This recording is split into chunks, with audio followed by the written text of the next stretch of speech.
With us is James Vizina. It's time for sports.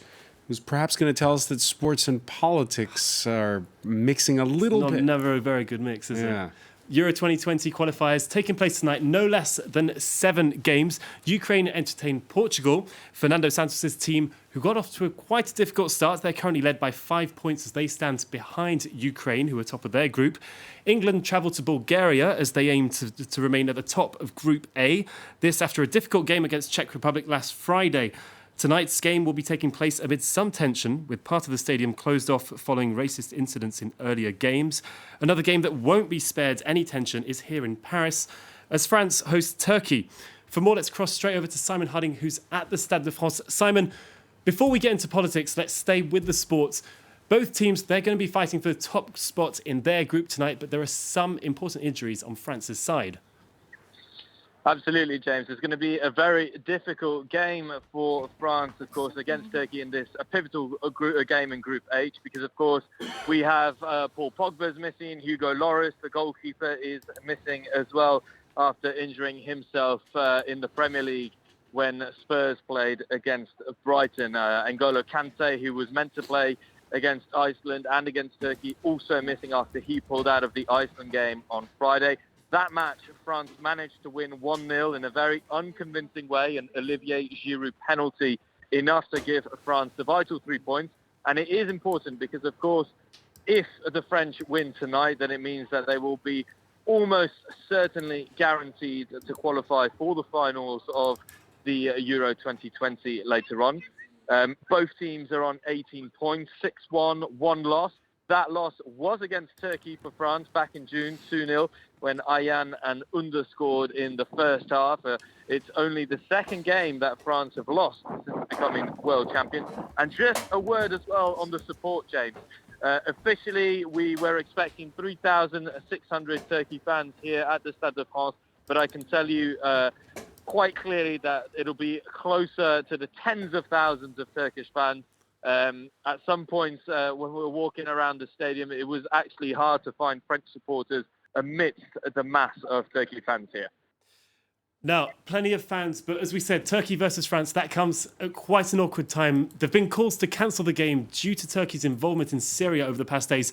Are we going to manage to keep politics away from football tonight? I think it's going to be very difficult to keep politics out of football because the context with the Turkish invasion into the north of Syria has put that into the spotlight. Of course, as you mentioned, there were French politicians who called on UEFA and on the French Federation to cancel the game.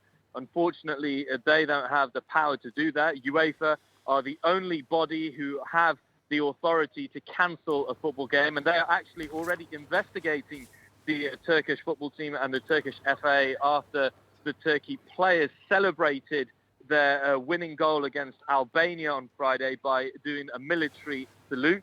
Cenk Tosun, who plays for Everton, actually said following the match that the celebration was in honour of the soldiers risking their lives in northern Syria. So it just goes to show the mentality of the game as we come in.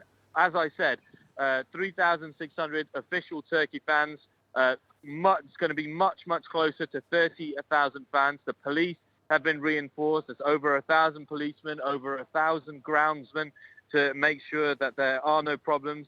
There are fears, of course, that they could be pro-Kurdish groups exchanging fights with pro-Turkey groups here around the Stade de France. I must say, at the moment, everything's very calm. It's all in a very good atmosphere.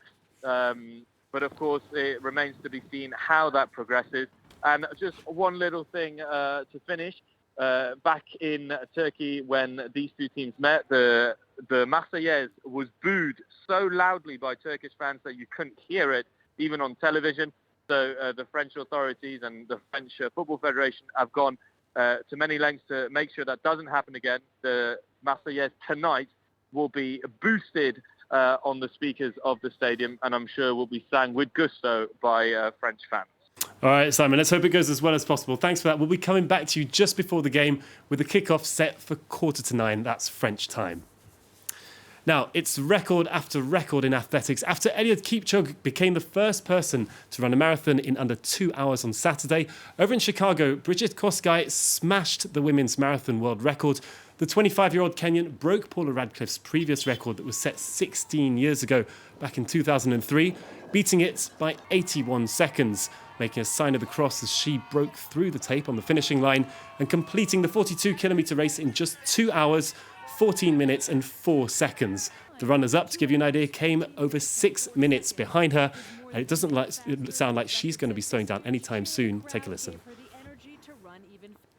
I want to improve my personal best, so that's why I ran today. If a lady can prepare good and they have no injury, no what and what, they could run even 2:14 to reduce even 2 minutes. They can reduce to 2:12 or maybe 1 minute.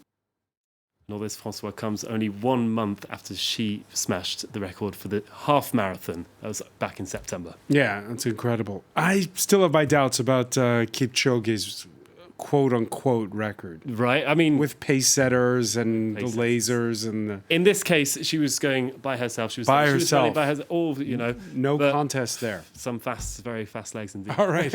James Vizina, many thanks for that. We'll have more sports news for you.